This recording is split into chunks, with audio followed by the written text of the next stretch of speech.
saya akan bicara tentang kasus saya, lalu kemudian apa yang terjadi di media sosial, dan kemudian mungkin hal yang terakhir, kesan, ya, ini kesan loh ya, dalam tanda kutip adanya kriminalisasi. Nanti tentu jamaah yang akan bisa menilai apakah itu memang benar kriminalisasi atau bukan, gitu ya, dari cerita saya ini. Baik, saya akan mulai bercerita tentang bagaimana saya dulu pada bulan Oktober itu saya mengupload video itu ya Pak Ustaz. Saya mengajar biasanya hari Kamis itu sampai jam 9 malam. Saya mengajar S2 itu di kampus saya di Jalan Sudirman di LSPR, itu yang mengajar S2 sampai jam 9 malam. Terus saya pulang ke rumah gitu. Nah, sampai di rumah, karena saya naik kereta api dari Jalan Sudirman sampai rumah itu kira-kira. Saya salah dulu Pak, Bapak ini ngajar S2. Iya. Berarti Bapak sudah S3? Sedang S3, tetapi gara-gara kasus ini S3 saya jadi agak terlambat dikit, macet total. Jadi di apa namanya sekarang itu proyek penelitian saya itu sudah di ban oleh institusi di Belanda. Oh gitu ya. Kebetulan saya mengambil S3 saya di Universitas Leiden di Belanda. Di Belanda. Di sini dosen di mana? Saya di LSPR, London School of Public Relations, jurusan komunikasi Ustaz. Oh gitu, yang di Sudirman itu ya? Iya, di Sudirman. Oh iya, iya. Satu kampus dengan saya, cuma saya bagian musola, ya. Ngajar ngaji, beliau ini bagian ngajar public relations. Pernah kayaknya ketemu sama. Ya. Selanjutkan Pak, silakan. Iya, nah. Saya pulang sampai di rumah itu karena naik kereta api dari Sudirman sampai di Depok. Di rumah saya itu capek, kemudian saya makan dulu gitu ya. Saya makan, habis makan, lalu sambil saya itu sampai di rumah sekitar jam 10.30 atau jam 11. Nah, setelah saya makan, sambil saya mau sebelum mandi dan sholat isya. Kadang-kadang saya sholat isya di kampus, kadang-kadang di rumah gitu. Kalau sholat isya. Nah, kemudian saya lihat-lihat Facebook di rumah, di HP saya sambil menunggu mau sholat sama mandi.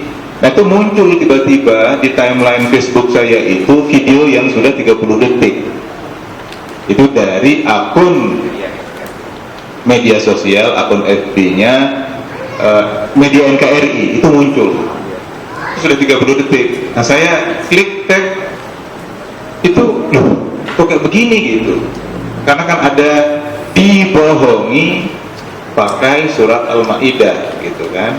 Dibohongi surat Al-Maidah, dan ada satu lagi dibodohi, dan seterusnya. Ada dua kata yang saya berulang-ulang sampai 7 kali saya mendengar itu pidatonya Pak Gubernur itu tetap, loh, tapi kalau kayak begini gitu, tetap ya saya mempunyai sebagai orang Islam, saya itu merasa nggak ini ya, tersinggung, merasa nggak enak aja Pak. Kebetulan mungkin amalan saya jauh lebih rendah dari Bapak Ibu sekalian, tetapi sebagai seorang Muslim itu ada yang merasa nggak enak sih Pak Taufik saya.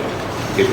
Ya, sejak kecil saya dididik di Lombok itu ya ngaji, ke langgar, ke masjid gitu ya, pulang harus malam saya itu belajar tajwid, kemudian pagi saya belajar fikih di Ustaz itu, meskipun tidak di apa namanya masuk di pesantren mungkin gitu, tapi dua itu ya, maghrib sama di saya. Nah, tapi itu berbekas di sini didikan orang tua itu tidak ada. Jadi ketika saya lihat itu pidato, ini ada yang tidak baik, ada yang tidak beres dengan pidato ini. Nah, lalu kemudian, tapi bagaimana ya caranya saya sekarang ini untuk memberitahu saudara-saudara Muslim saya yang lain, gitu. Nah, lalu kemudian saya downloadlah itu video. Saya download. Setelah saya download, kembali saya upload dengan saya memberi caption, keterangan. Penistaan terhadap agama, gitu kan? Saya bertanya dengan harapan agar saudara-saudara Muslim saya itu bisa memberikan saya konfirmasi apakah betul perasaan saya itu memang betul nggak ini penistaan terhadap agama, kan gitu. Nah, lalu saya kutip dalam tanda kutip itu ya kata-kata intisari dari Pak Gubernur itu. Dan yang terakhir, karena sudah yakin ada perasaan nggak enak, itu saya tulis yang kalimat ketiga, kelihatannya akan terjadi sesuatu yang tidak baik dengan video ini. Saya sudah merasa gitu ya. Jadi ada 3 kalimat.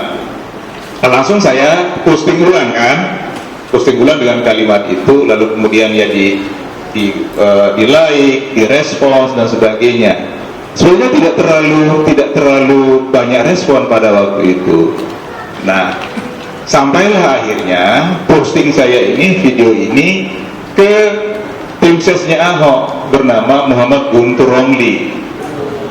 Nah, Guntur Romli ini melihat saya punya posting, lalu dia men-screenshot saya punya posting, lalu di-upload ulang sama dia screenshot video saya. Dia mengatakan Buniyani menjadi provokator begini-begini, macam-macam, segala macam dia bilang ya.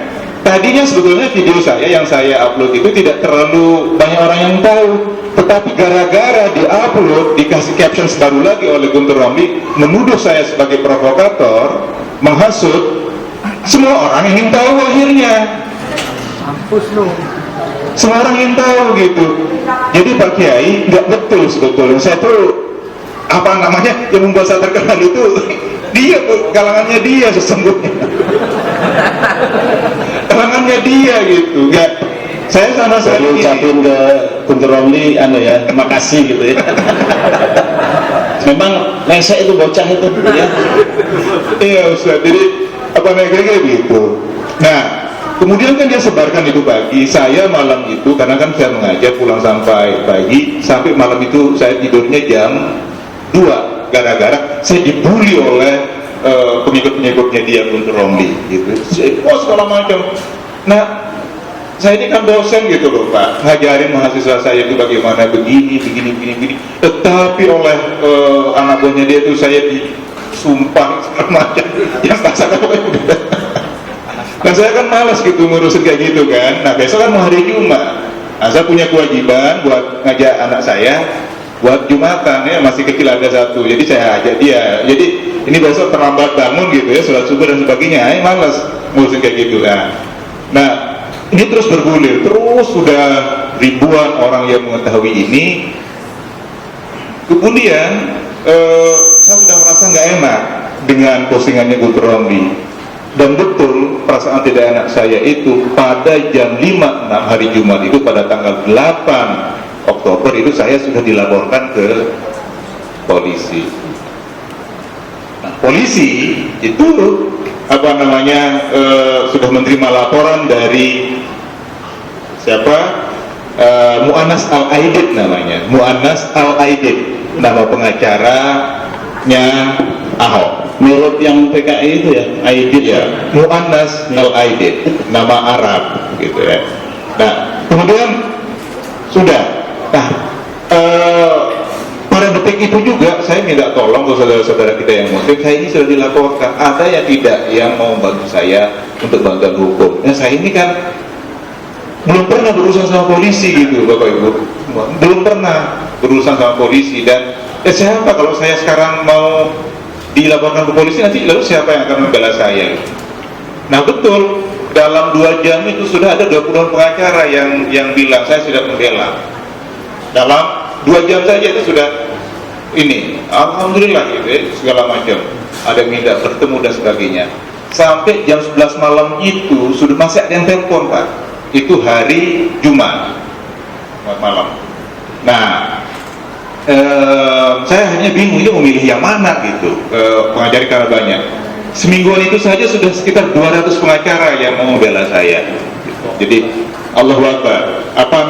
Orang itu ingin karena melihat ada orang yang dizolimi. Makanya banyak sekali yang ingin membantu. Nah, singkat cerita, ini kan sudah menjadi proses hukum. Saya diperiksa gitu ya, dipanggil, kemudian harus laporan itu gitu kan Ustaz. Nah, ini kemudian berkasnya sekarang sudah dilimpahkan ke kejaksaan.